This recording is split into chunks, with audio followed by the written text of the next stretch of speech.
Hello लोगोफोर, नोंथाङा फेसबुकनि पासवर्डखौ बावबाय नामा? बा नोंथाङा फेसबुकनि पासवर्डखौ सोलायनो सानदों नामा? चेन्ज खालामनो सानदों नामा? अब्ला नोंथाङा सिगांनि पुराना फेसबुकनि पासवर्डखौ बावनानै दङ, नाथाय नोंथाङा बिना पुरानानि फेसबुक पासवर्डखौ होआलासेनो नोंथाङा गोदानै फेसबुकनि पासवर्डखौ चेन्जबो खालामनो हागोन आरो क्रिएटबो खालामनो हागोन। मानो होनबा जोंहा जोबोद गोनां, नोंथाङा जुदि गुबुन मोनसे मबाइलाव लगइन खालामनो गोनांब्ला पासवर्डनि गोनांथि जायो आरो सोरनाबा मबाइल नाम्बार थाया, सोरनाबा इमेल आइडिजों होयो, बबे आइडिजों फेसबुकखौ खुलिदोंमोन गोसोआव गैया, बिनि थाखायनो जोङो गुबुन मबाइलाव एक्सेस खालामनो हाया बा लगइन खालामनो हाया। दा आंनावनो गोबां आंनि फेसबुक इउजार्सफ्रा जुदि आंखौ माबा मोनसे प्रब्लेम खालामनो होनायाव गोबांनिखौनो आं लगइन खालामनो हाया जायो। मिन्थिया मबाइल नाम्बारा बबेमोन, इमेल आइडि बबेमोन, बहा अटिपि थांदों, बहा मा जादों, पासवर्डखौबो चेन्ज खालामनो हाया आरो गावबो पासवर्डखौ गोसोआव गैया। नाथाय नोंथांमोना बिदि खालामनाङा। जेब्लायबो गावनि फेसबुकनि पासवर्ड आरो आइडि नाम्बार, इउजार आइडि बेखौ जेब्लायबो गोसोआव लानानै मोनसे डायरियाव नट खालामना दोननांगौ। मा समाव मानि गोनांथि जागोन बुंनो हाया, नङा होमबा? स' बिनिखायनो बेफोरखौ क्लियार खालामना लानाया मोजां। जुदि नोंथाङा फेसबुकनि आइडिया नोंथांनाव दंखायो, नोंथांनि मबाइल नाम्बारजों बा इमेल आइडिजों खुलिनानै दोनदों, नाथाय पासवर्डखौसो गोसोआव गैया, नाथाय आरो गोसोआव दङ नाथाय पासवर्डखौ आं गुबुन पासवर्ड दोननो सानदों, चेन्ज खालामनो सानदों, अब्ला माबोरैहाय खालामगोन बे भिडिअनि गेजेरजों आं नोंथांमोननो खिन्थालांगोन। भिडिअआ जोबोद इम्परटेन्ट। भिडिअखौ फार्स्टनिफ्राय लानानै जोबजासिम नायलांदो लोगोफोर। फार्स्टआवनो लोगोफोर जोङो मा खालामनांगोन, फेसबुकखौ लगइन खालामनांगोन। फेसबुकखौ लगइन खालामनानै नैबे सेटिंनि आइकन दङ, बे सेटिंनि आइकनाव क्लिक खालामनांगोन।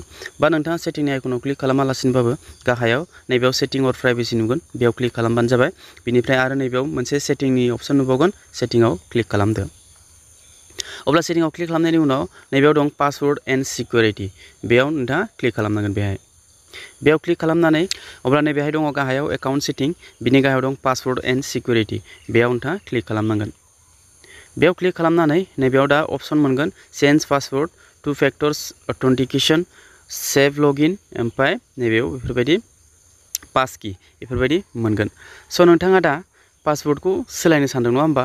स' पासवर्डखौ सोलायनो सानदोंबा चेन्ज पासवर्डआव नोंथाङा क्लिक खालामनांगोन। बेहाय चेन्ज पासवर्डआव क्लिक खालामनानै नोंथांनाव माल्टिपल पेज दङ बा प्रफाइल दङब्ला बेयाव गासिबो श' जाजोबगोन। नोंथाङा बबे मोनसेनि पेजनि बा प्रफाइलनि पासवर्डखौ सोलायनो सानदों बेयाव नोंथाङा सिलेक्ट खालामनानै क्लिक खालामदो।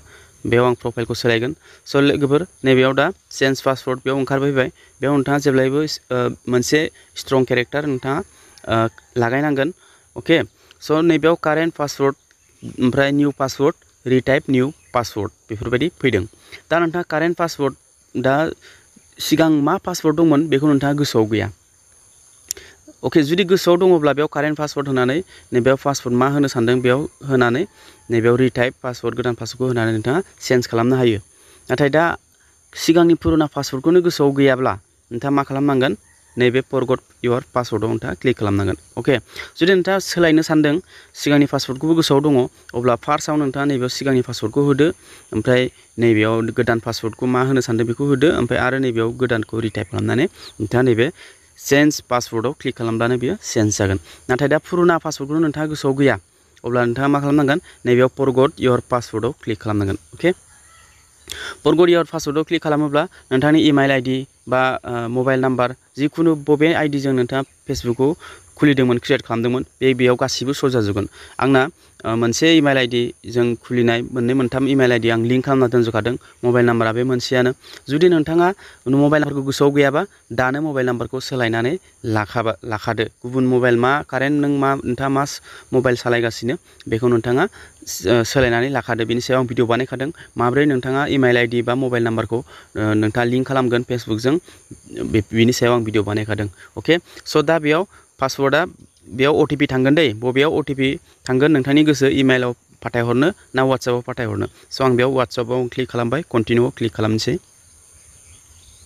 कन्टिनिउ क्लिक खालामनाय लोगो लोगो बेयाव अटिपि थांगोन, बे 6 डिजिटनि अटिपि, बे कड थांगोन, बे कडखौ बेयाव होनांगोन। अके, 692263, बेयाव आं बेयाव टाइप खालामसै 6922, बेसेबांमोनलाय 692263, ओमफ्राय कन्टिनिउ क्लिक खालामना होनांसिगोन।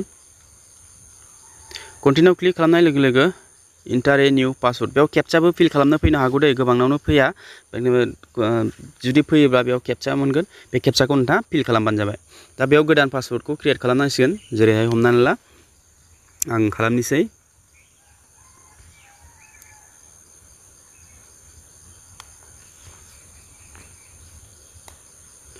अके बेयाव पासवर्डखौ आं क्रिएट खालामबाय बिनिफ्राय नैबेयाव टिक मार्क होनानै नैबेयाव जेनेबा log me out of Facebook everywhere else my account might be open close this if a stranger uses your account जुदि नोंथाङा जिखुनु लग आउट खालामोब्ला बारे बारे पासवर्डखौ बिबाय थाया बिनि थाखायनो नैबेयाव टिक मार्क होगोन ओमफ्राय बिनिफ्राय नेक्स्ट खालामगोन